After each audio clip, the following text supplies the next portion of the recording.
गुप्त काशी में उन दोनों दक्षिणी साधुओं से फिर भेंट हुई। मुझे भिक्षा में काफी आटा मिला था और उन्हें भिक्षा में कुछ भी प्राप्त नहीं हुआ था। अतः सब आटा देकर उनसे रोटियां बनाने को कहा।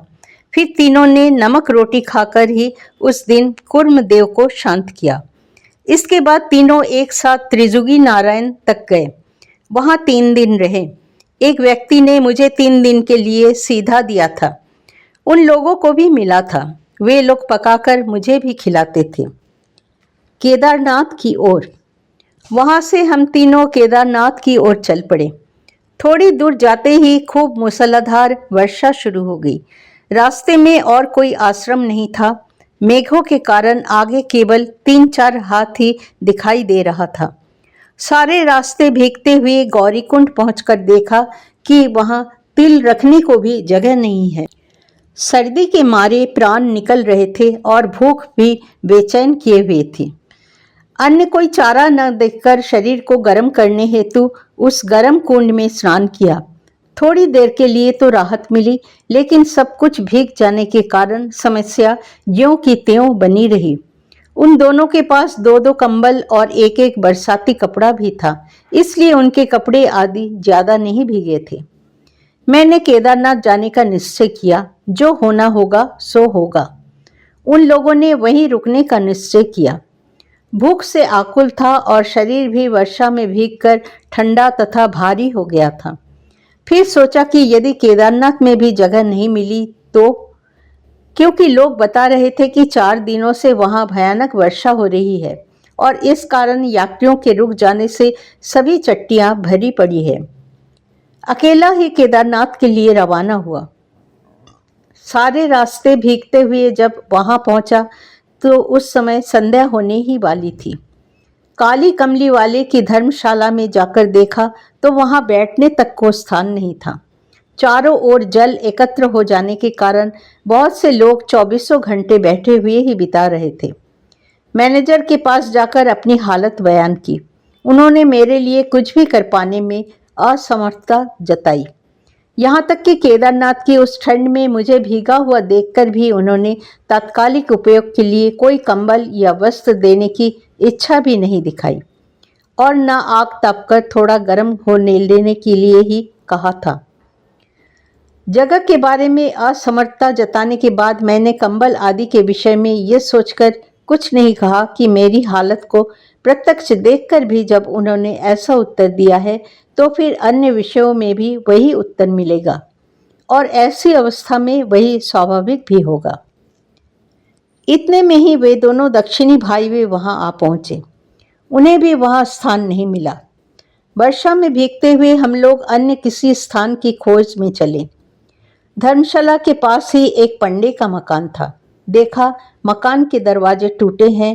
नीचे एक कमरा है जिससे होकर पानी की धारा चली जा रही है और वहां लकड़ी का 1 फीट चौड़ा एक लंबा तख्ता पड़ा हुआ है।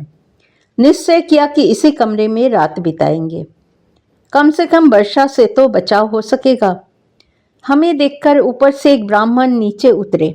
उन्होंने हमारी बातें सुनकर कहा, होता तो अवश्य कोई अच्छी जगह दे देते, लेकिन क्या करें। उन्होंने 2 तख्ते और ला दिए और धुनी के लिए कुछ लकड़ियां भी ले आए। पत्थर के ऊपर हम तीनों ने 3 तख्ते बिछाकर उन पर आसन जमा ली। दक्षिणी भाई लोग धुनी जलाने का प्रयास करने लगे, पर लकड़ियां गीली होने के कारण न जली। सूखी लकड़ियां भला कौन देता।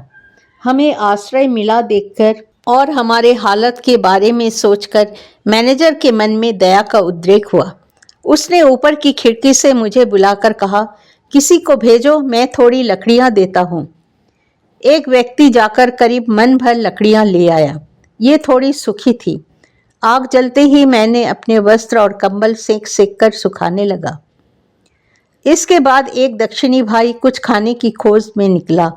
थोड़ी देर बाद देखा कि वो कुछ लकड़ियां और हलवा पूरी लेकर आ रहा है।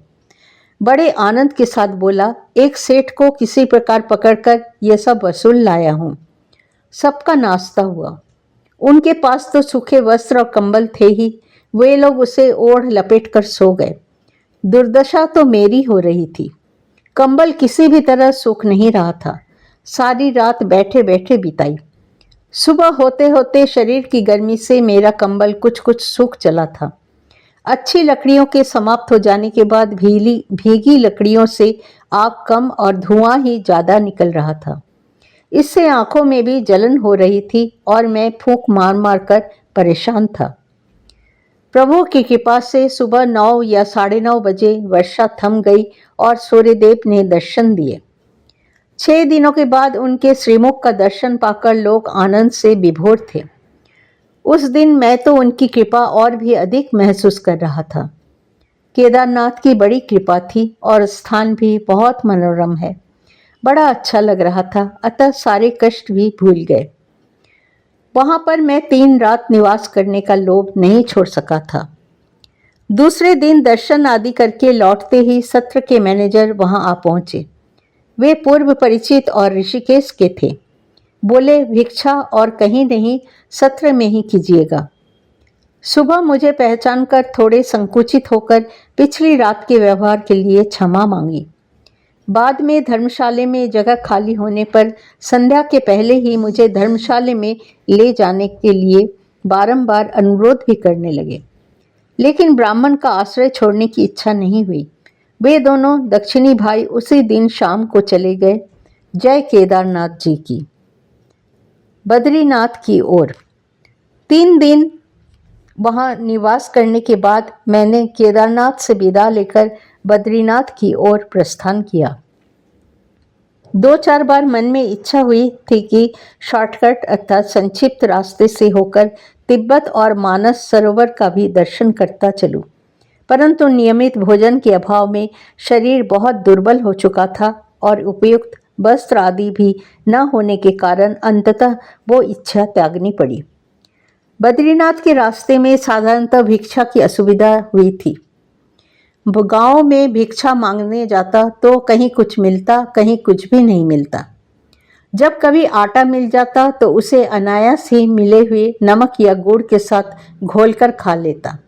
यात्रियों ने भी कई बार निमंत्रण दिया था। कभी कभी उन दक्षिणी भाइयों से भी भेंट हो जाने पर वे या फिर कोई कोई साधु या गृहस्थ रोटियां भी बना देते थे। लाल सांगा से बद्रीनाथ का मार्ग शुरू होता है। वहीं अनेक परिचित लोगों से भेंट हुई। वे लोग दर्शन करके लौट रहे थे। उनमें से साधु हरिदास और ब्रह्मचारी सदानंद की विशेष रूप से याद है। उन्होंने टिहरी में मुझे खिलाया था। उस दिन मेरे लिए भिक्षा की व्यवस्था उन्होंने ही कर दी थी। बद्रीनाथ के पथ में 2 लज्जाजनक घटनाएं देखकर मैं बड़ा मर्माहत हुआ। एक दिन एक पंजाबी तथाकथित साधु एक गुजराती सेठ की इकलौती कन्या का खून करके उसके जेवर आदि चुराकर भाग गया था। वो ऋषिकेश से ही इन सेठ के साथ साथ आ रहा था। लौटते समय उसने लोभ के वशीभूत होकर वैसा किया था। लाल संगा के कुछ ऊपर एक चट्टी में स्थान पाने के लिए जाकर देखा कि बड़ी भीड़ है। कलकत्ते के सेठ हजारीमल और सुप्रसिद्ध डॉक्टर केदारनाथ एक चट्टी में ठहरे थे, संभवतः लौट रहे थे। उन्हीं सेठ की पुत्री का खून हुआ था। जिसने खून किया था वह पकड़ा भी गया था। उसे उसी चट्टी में एक जगह रखा गया था।